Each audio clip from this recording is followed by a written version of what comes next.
नमस्कार दोस्तों, मैं महेश SK डायमंड बुटीक से। और आज मैं जिस टॉपिक पर आपसे बात कर रहा हूँ वो है कि हमारे ब्लाउज में चेस्ट पर सलवटें बनती है, जिससे हमारा ब्लाउज बहुत ही गंदा दिखता है। तो हमारा ब्लाउज अच्छा दिखे और चेस्ट पे सलवटें ना आए, इसके लिए हम क्या करें वो मैं बताऊंगा आपको कटिंग में, और बहुत ही आसान ट्रिक स्टिचिंग में, जिससे हमारे ब्लाउज में सलवटें नहीं रहेगी और हमारा ब्लाउज बहुत ही सुंदर दिखेगा। तो चलिए हम बात करते हैं अब कटिंग के वक्त। तो दोस्तों आज हम बात करेंगे कि हमारे चेस्ट में सलवटें पड़ती है। तो ये मैंने एक पैटर्न बनाया हुआ है बैक का, जैसा कि नॉर्मली कटिंग सब लोग करते हैं वैसे ही मैं भी करता था पहले। तो ये जो आपको पिंक लाइनिंग दिख रही है ये हमारा नॉर्मल है। हमारी लेंथ है 13, तो हमने 1 इंच ज़्यादा लिया है। चेस्ट है हमारे पास 32, तो उसके लिए हिसाब से मैंने ये शोल्डर के लिए निशान बनाया है 5.25 पे, और नीचे की तरफ आर्म होल के लिए मैंने ये उतारा है 5.5 पे। और ये जो पूरी पिंक लाइनिंग दिख रही है दोस्तों ये मेरा ड्रॉ है, और पहले मैं इसी तरह कटिंग करता था और आज भी ज़्यादातर लोग इसी तरह कटिंग करते हैं। और इससे प्रॉब्लम ये रहती है कि हमारे चेस्ट पर सलवटें बनती है। तो दोस्तों जो प्रोफेशनली लोग होते हैं वो कटिंग करते हैं। तो आपको ये जो छोटी ब्लू लाइनिंग दिख रही है ये मैंने चेंज किया है, और इस तरह से चेंज करने के बाद हमारे ब्लाउज में सारी प्रॉब्लम्स पूरी हो जाती है। तो ये चेंज कैसे किया है और क्यों किया है वो मैं आपको बताता हूँ दोस्तों। क्योंकि ब्लाउज में अपने जब मेजरमेंट करते हैं तो चेस्ट और अपर चेस्ट दो होते हैं। अपर चेस्ट को कुछ लोग बस्ट भी बोलते हैं, और अपर चेस्ट हमेशा चेस्ट से 1.5 इंच से 2.5 इंच तक कम होता है। और ज़्यादातर लोग गलती यही करते हैं कि अपर चेस्ट का मेजरमेंट नहीं करते और ध्यान नहीं रखते। तो हमें अपर चेस्ट का भी ध्यान रखना चाहिए। इस ब्लाउज में मेरे पास चेस्ट है 32 और अपर चेस्ट है 30.5, यानी 1.5 इंच अपना ये कम है। तो इसी को हमें एडजस्ट करना है, क्योंकि अपना चेस्ट होता है दोस्तों हम मार्क करते हैं यहाँ पर चेस्ट का, लेकिन ये होता है अपर चेस्ट, और अपना चेस्ट आता है तकरीबन नीचे 8.5 या 9 इंच के अकॉर्डिंग। तो वहाँ पे मैंने एक ये ब्लू लाइनिंग बनाई है आपको दिखाने के लिए। और ये जो गैप दोस्तों आपको ब्लू लाइन और पिंक लाइन में दिख रहा है, ये गैप अगर पूरा हो जाए तो हमारे ब्लाउज में सारी प्रॉब्लम्स ख़त्म हो जाती है।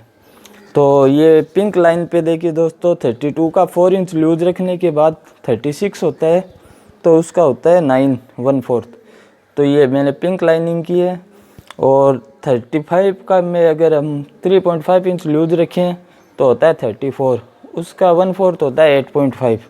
ये मार्क मैंने यहाँ पे 8.5 का किया है ब्लू से। और अपना जो चेस्ट है 32 उसका होता है 9, तो उसका मैंने मार्क किया है यहाँ पे 9। तो इस तरह जब ये एक लाइनिंग बन जाती है तो अपना चेस्ट सही रहता है और अपर चेस्ट भी सही रहता है, तो हमारे ब्लाउज में प्रॉब्लम नहीं रहती। तो आपको इस बात का ध्यान रखना है कि कटिंग इस तरह करनी चाहिए। लेकिन अगर आप अपर चेस्ट का मेजरमेंट नहीं करते हैं और इस तरह कटिंग करते हैं तो भी कोई दिक्कत नहीं है दोस्तों। स्टिचिंग के वक्त मैं आपको एक ऐसी आसान सी ट्रिक्स बताऊंगा जिसकी वजह से आप ये चेस्ट और अपर चेस्ट की वजह से जो ये गैप बनता है ब्लाउज में, उस गैप को आप पूरा कर सकते हैं और बिल्कुल ही आसान तरीके से इस प्रॉब्लम को हल कर सकते हैं। उसके बाद में हमारे ब्लाउज में फिटिंग बड़ी शानदार रहेगी और चेस्ट पे सलवटें नहीं आएगी, झोल नहीं दिखेगा, और अपना ब्लाउज बहुत ही शानदार फिटिंग में दिखेगा। तो दोस्तों वो ट्रिक क्या है वो आपको मैं स्टिचिंग के वक्त बताऊंगा। लेकिन फर्स्ट प्रायोरिटी यही है कि आपको कटिंग इस तरह करनी चाहिए। अगर आप इस तरह कटिंग नहीं करते हैं, पर चेस्ट का मेजरमेंट नहीं लेते हैं, तो आप उस ट्रिक का इस्तेमाल करके अपने ब्लाउज की प्रॉब्लम को दूर कर सकते हैं। ठीक है दोस्तों। तो दोस्तों अब मैं बात करूँगा दूसरी ट्रिक के बारे में। हमारा जो प्लेटेड ब्लाउज होता है उसमें ये चेस्ट पर सलवटें आने की चांस ज़्यादा रहते हैं। बाकी जो ब्लाउज होते हैं कटोरी वाले, सब्यसाची या प्रिंसेस कट, उनमें ये प्रॉब्लम कम रहती है। तो प्लेटेड ब्लाउज में ये प्रॉब्लम ज़्यादा क्यों रहती है, उसकी वजह दोस्तों ये मार्जिन की तरफ जो हम प्लेट बनाते हैं उसकी वजह से। मैंने ये प्लेट पे मार्क किया हुआ है दोस्तों, आपको दिख रहा होगा। ये जहाँ शुरू करते हैं वहाँ से 1 इंच है और ये यहाँ तक 1 इंच बराबर है। उसके बाद मैंने इस प्लेट को क्रॉस किया है। अगर हम प्लेट इस तरह बनाते हैं तो हमारे ब्लाउज में सलवटें नहीं रहती है। और ये प्लेट कहाँ तक हमें सीधी रखनी है उसके बारे में मैं दोस्तों आपको बताता हूँ। ये है साइड मार्जिन, इतना हमारा जब स्टिचिंग करेंगे तो उसमें अटैच हो जाएगा। उसके बाद अप्रोक्स 1 इंच तक हमारा आएगा, मैं मार्क करके आपको बता देता हूँ मार्जिन। तो ये 1.5 तो हमारा मार्जिन तक अटैच हो जाएगा। उसके बाद दोस्तों 2 इंच ये प्लेट हमें सीधी रखनी चाहिए।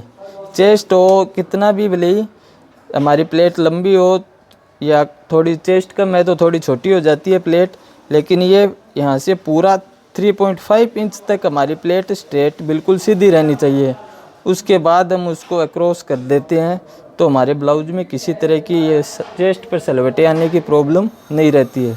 लेकिन दोस्तों कुछ लोग ये प्लेट गलत तरीके से डालते हैं, जैसे मैं आपको मार्क करके दिखाता हूँ। ये प्लेट डालते हैं, आप मार्क में देखिएगा इस तरह से। ये जो पिंक मार्क आपको दिख रहा है दोस्तों, ये इस वजह से हमारे ब्लाउज में ये सलवटें आती है प्लेटेड ब्लाउज में ज़्यादा, क्योंकि ये जो तरीका है जो पिंक मार्क आपको दिख रहा है इस तरह प्लेट डालने का, ये तरीका बिल्कुल गलत है दोस्तों। 3.5 इंच तक हमारी डाट बिल्कुल सीधी रहनी चाहिए। उसके बाद उसको हमें तिरछा करना है तो हमारे ब्लाउज में किसी तरह की प्रॉब्लम चेस्ट पे सलवटें आने वाली नहीं रहेगी और हमारे ब्लाउज की फिटिंग बड़ी शानदार रहेगी। और जो अगर हम मेजरमेंट में जो पहली ट्रिक मैंने बताई थी कि चेस्ट और बस्ट का यानी अपर चेस्ट का हमें ध्यान रखना चाहिए कटिंग के वक्त। अगर उस वक्त हम ध्यान नहीं रख पाते हैं या हमारे पास मेजरमेंट नहीं होता है या हमारे कटिंग का तरीका वो नहीं है, तो जब हम स्टिचिंग करते हैं तो थोड़ा सा ध्यान रखकर दोस्तों हम उस प्रॉब्लम को दूर कर सकते हैं। वो क्या है वो मैं आपको स्टिचिंग के वक्त बताऊंगा, ठीक। तो दोस्तों अब ये ब्लाउज़ है मेरे पास एक जो मैंने पूरा बना लिया है, इसका फाइनल मेजरमेंट हमें करना है। तो हमारे पास हमें चेस्ट करना है इसका 44। तो मैं आपको मेजरमेंट चेक करके दिखाता हूँ दोस्तों।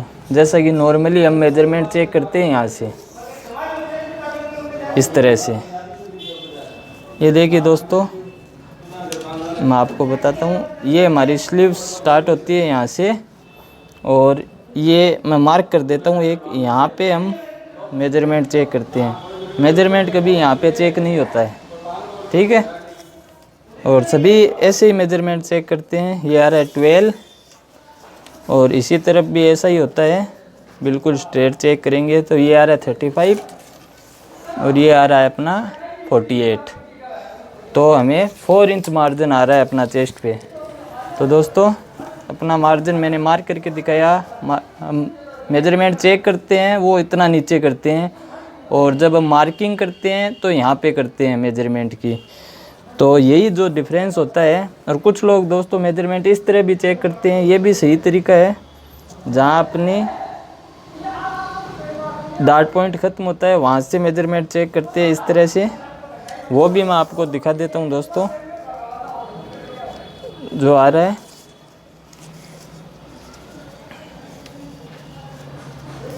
ये भी दोस्तों अपना तकरीबन 48 आ रहा है पूरा। तो ये दोनों तरीके सही है जैसे भी आप मेजरमेंट करते हो, लेकिन अपना डिफरेंस रहता है दोस्तों। ये देखिए हम मार्जिन चेक करते हैं यहाँ से और जब स्टिचिंग करते हैं तो हम मार्किंग करते हैं यहाँ पे ऊपर की तरफ। मैं आपको दिखाता हूँ किस तरह से करते हैं। बैक मैंने चेक कर लिया था, इस वीडियो में बताने की ज़रूरत नहीं है दोस्तों। तो मैं अपना मार्किंग कर लेता हूँ बैक के लिए। और एक वीडियो में मैंने आपको बताया था जिसमें कि अपने ब्लाउज में शोल्डर क्यों गिरते हैं, तो उसके लिए मैंने आपको बताया था कि ये मार्किंग स्टिचिंग हमें यहाँ जहाँ बेल्ट का ऊपर वाला हिस्सा होता है वहाँ तक हमें थोड़ी अक्रॉस करनी चाहिए। तो वो मैं वैसे ही करता हूँ हर ब्लाउज में दोस्तों। तो ये मैं स्टिचिंग कर लेता हूँ, अब उसके बाद आपको बताता हूँ। देखिए दोस्तों ये हमारी स्लीव स्टार्ट होती है और हमें 1 इंच मार्जिन ऐड करना है। तो हम गलती क्या करते हैं कि यहाँ पे हम 1 इंच मार्जिन ऐड करते हैं और यहाँ तक ये स्टिचिंग लेके आते हैं। तो इससे हमारे ब्लाउज में प्रॉब्लम ये होती है कि चेस्ट पे हमारे ब्लाउज में सलवटें बनती है। क्योंकि दोस्तों जब हम मेजरमेंट चेक करते हैं तो वो चेक करते हैं हम यहाँ से 1.5 या 2 इंच तक नीचे और स्टिचिंग के लिए मार्क करते हैं यहाँ पर। तो दोस्तों ये गलत तरीका है, हमें स्टिचिंग के लिए मार्क यहाँ पे करना चाहिए जहाँ हम मेजरमेंट चेक करते हैं 1 इंच। ठीक है दोस्तों, मुझे उम्मीद है आपको समझ में आ रही होगी बात, क्योंकि हमारा चेस्ट यहाँ पर होता है, यहाँ पे होता है हमारा अपर चेस्ट, और अपर चेस्ट हमेशा कम होता है, इसीलिए हमारी प्रॉब्लम बन जाती है। तो आप स्टिचिंग कीजिए और यहाँ पे 1.5 या 2 इंच नीचे अपनी स्टिचिंग को रोक लीजिए। उसके बाद दोस्तों, जैसा मैंने कटिंग के वक्त बताया था कि आप चेस्ट और अपर चेस्ट दोनों का ध्यान रखते हैं तो कोई दिक्कत वाली बात नहीं है। अगर आप चेस्ट और अपर चेस्ट का ध्यान नहीं रखते हैं तो फिर हमें स्टिचिंग के लिए क्या करना चाहिए, हमारी इसमें स्लीव्स का राउंड है 12.5, तो मैं मार्क कर लेता हूँ 12.5 पे। ये रहा दोस्तों, 12.5 पे मार्क कर लिया मैंने। अब यहाँ से जहाँ तक हमने चेस्ट के लिए मार्क किया है, स्लीव्स का जो जॉइंट है उससे 1.5 या 2 इंच नीचे तक, वहाँ से यहाँ तक हम स्टिचिंग कर देंगे। इसमें दोस्तों चेक करने की भी ज़रूरत नहीं है, और डिफरेंस क्या रहता है वो मैं दोस्तों आपको बताता हूँ, वो देखकर आप समझ जाएंगे। चेस्ट के वक्त कटिंग के वक्त मैंने आपको बताया था। ये देखिए दोस्तों, हमारा 1 इंच का जो मार्जिन है वो आ रहा है यहाँ, और हमारी स्टिचिंग आ रही है तकरीबन 2.5 इंच इधर। इसका मतलब ये 1 इंच से थोड़ा ज़्यादा या 1 इंच तक हमारा टाइट हो गया है ब्लाउज। अगर हम यहाँ स्टिचिंग करते तो हमारा ब्लाउज ये लूज रह जाता, और इसी से हमारे चेस्ट पर सलवटें बनती है। तो हमें स्टिचिंग के वक्त ये ध्यान रखना चाहिए कि हमारी स्टिचिंग इस तरह होनी चाहिए।